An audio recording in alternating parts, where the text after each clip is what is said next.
I've never had so many like amazing headlines that I had to include in an introduction to a guest. I mean, honestly, when I was looking through your resume, I thought, yeah, I got to leave that in, or I got to leave that in. There was nothing you could leave out. There's so much to cover, but I'd love to start with the part that people got to witness, which was your career on Bloomberg TV.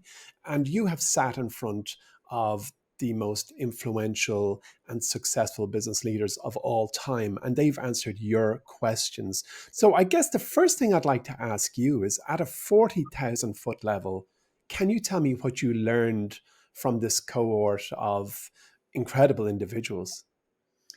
Yeah, I mean, I do consider myself I'm very lucky that I had the chance to sit across from some of the smartest people in business.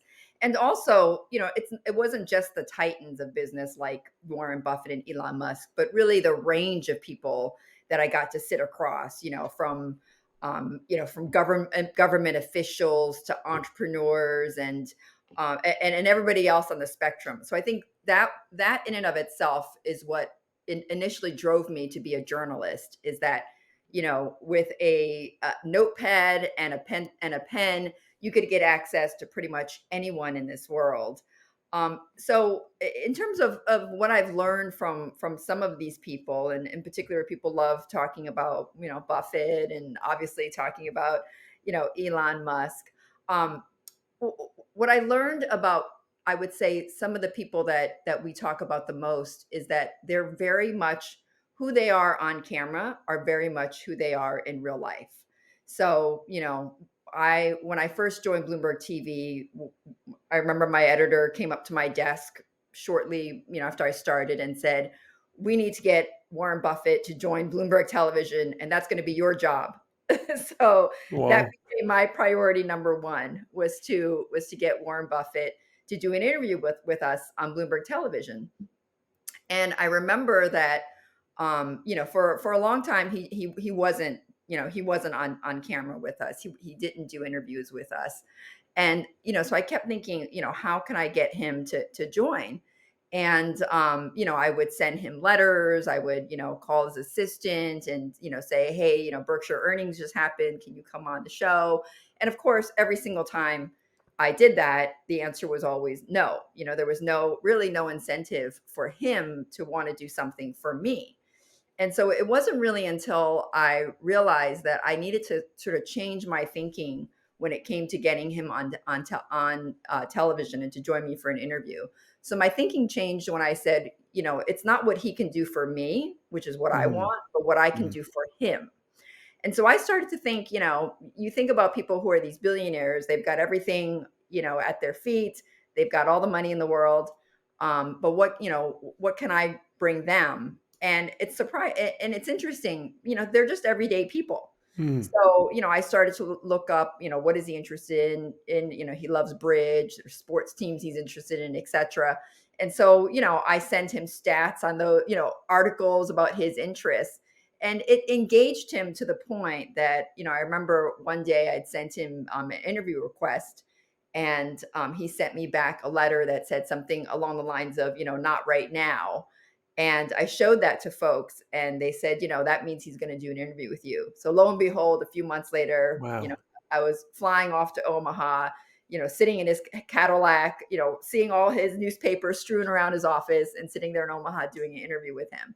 So I guess I would say that, getting back to your question what are some of the lessons I've learned, one thing very clearly is that, these are all people who are just like us, and what don't be intimidated by them. Like, you can have access to them if there's some things that you can bring to them. Um, and the other thing, and that they're also, I think, some of the best, some of the people that are the most, I think the most, quote unquote famous are, as I said, very much what they are on camera as they are in Mhm. real life. The other thing I would say about, you know, the other person that we talk about a lot, who is Elon Musk. I knew Musk when, he was Elon Musk 2.0. I think we're now on Elon Musk version, 13.0 or something like that. Yeah. But I remember sitting in his office one time doing an interview with him, And I asked him the question about fear, because I believe a lot of our actions are based on, unfortunately, fear and greed. And I said, you seem like someone who's just not fearful at all. You just go straight for, for what you want to do. Hmm. And, he kind of looked at me funny and was like, are you kidding? I'm one of the most fearful people out there. Like, I'm afraid all Wow. the time. And, he said, but what I'm really afraid of is I'm afraid of regret.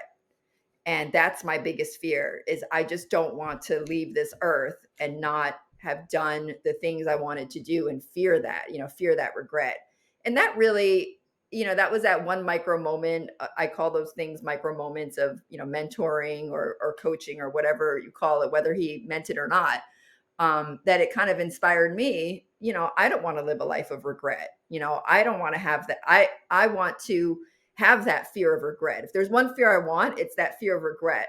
And that's kind of what propelled me to accelerate my career. Oh, yeah. Amen. I mean, I think that that fear resonates with everybody. I think anyone who's kind of the self actualization journey we go on, you don't want to look over your shoulder and have this kind of path strewn with regrets. And I think regrets are mostly what you didn't do, not what you did do. You learn from things you did that didn't turn out optimally. But that is a really interesting insight from a guy who's basically out to colonize Mars.